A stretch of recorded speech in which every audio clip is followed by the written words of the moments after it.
Hi everybody, my name is CathyAnn and it's July, and July is Thoracic Outlet Syndrome Awareness Month, and I have thoracic outlet syndrome, so I wanted to get my video out since I have it, and it's a confusing, misunderstood syndrome. Many doctors don't understand it. They don't even believe it exists. And so what thoracic outlet syndrome is it's a group of conditions where there's compression on the nerves and blood vessels from your neck to your shoulder to your upper chest. So there is compression somewhere along there. There's three types. There's neurogenic, which is the one I have. It's compression on the nerves. There's arterial, which is compression of the subclavian artery. There's venous, which is compression of the subclavian vein. Those last two can be deadly as they cause blood clots to form, and that could kill you. They say neurogenic is not deadly. I can tell you the pain feels deadly. It is some of the worst, most horrendous pain you could feel. I can't even explain to you how painful it is. It's like trying to tell somebody about giving birth. You just have to experience it. But it's horrible pain. Mine involves occipital headaches,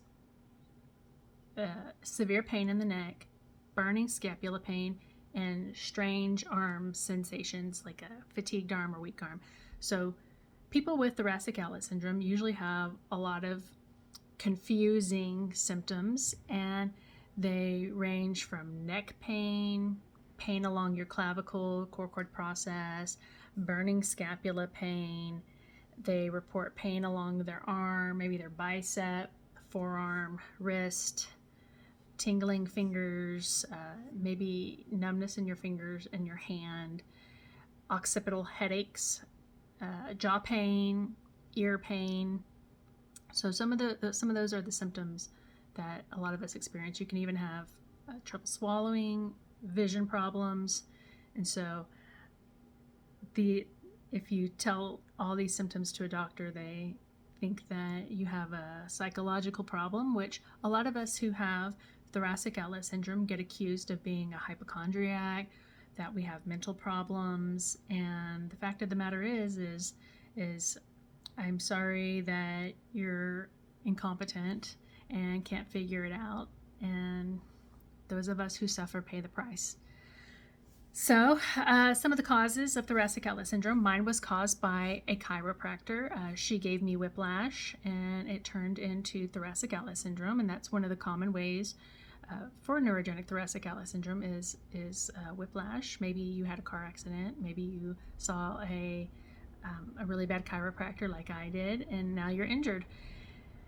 You might also have genetic anomalies like cervical ribs, or you might have a connective tissue disorder. Maybe you have enlarged scalenes. Repetitive motion can cause thoracic outlet syndrome, like a pitcher who keeps throwing with the same arm. The repetitive motion can cause thoracic outlet syndrome. So the way the doctors diagnose it is they may look at you, give you an exam. A lot of us have a winged scapula. I also had a winged scapula. Through exercises, you really can't see that I have a winged scapula anymore, but a lot of us do. They also have you maybe hold up your arms and do this with your fingers. And if your symptoms come back, then they'll diagnose you. Like when I do it, I get like a clawed hand, and it becomes, I guess I can't move my fingers anymore. I just get a claw hand. So I failed it. They also do a lidocaine injection in your scalenes and your pec, and if you get relief, then that's a positive for thoracic outlet syndrome. They send you to physical therapy because they think it could be a postural problem, like you have bad posture or you have weak muscles. It's funny because somebody like me who was a weightlifter for all these years, and you tell me I have weak muscles, it's funny. So you really got to jump through hoops. I did 8 or 9 months of physical therapy, and it sometimes made things worse. It never made things better. So I did do Botox in my scalenes. I had 3 weeks of 100% relief, but Botox is really expensive. I paid $1,300 and it only lasted 3 weeks. And that just, I can't justify doing that. People use ice packs. I don't. I think it heightens my problem. Some people use heat. I use heat, but it doesn't take away the pain and it doesn't take away the discomfort. But I do heat because then I stretch my neck muscles after, so it makes the muscles more loose, theoretically. I also buy all sorts of things I see on the internet that might help, like this claw-looking thing. You lay on it, and I guess it hits some pressure points. It doesn't. It doesn't work at all. This one, for me, for thoracic outlet syndrome. Another thing I bought, so in physical therapy, they put me on a cranio cradle, which is like this prong thing, and you lay on it. So, in honesty, it really didn't do anything for my occipital headaches.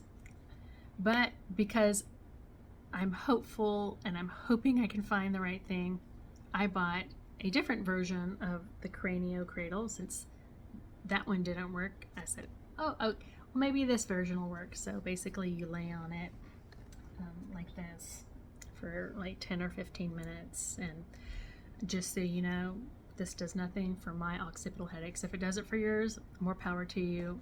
It didn't work for me. Another thing that I bought is a foam roller. It's kind of dense.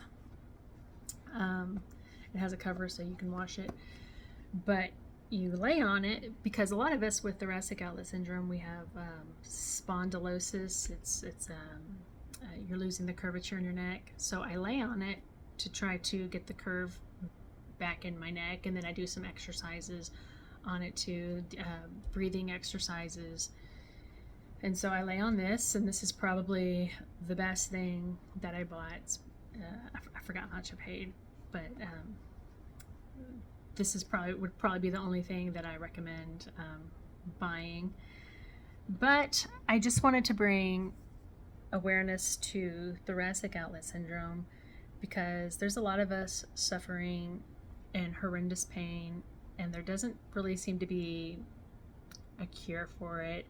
And we get the runaround with doctors because they don't understand it or they don't believe it. And with July being Thoracic Outlet Syndrome Awareness Month, I would love to bring awareness to thoracic outlet syndrome. Bye-bye.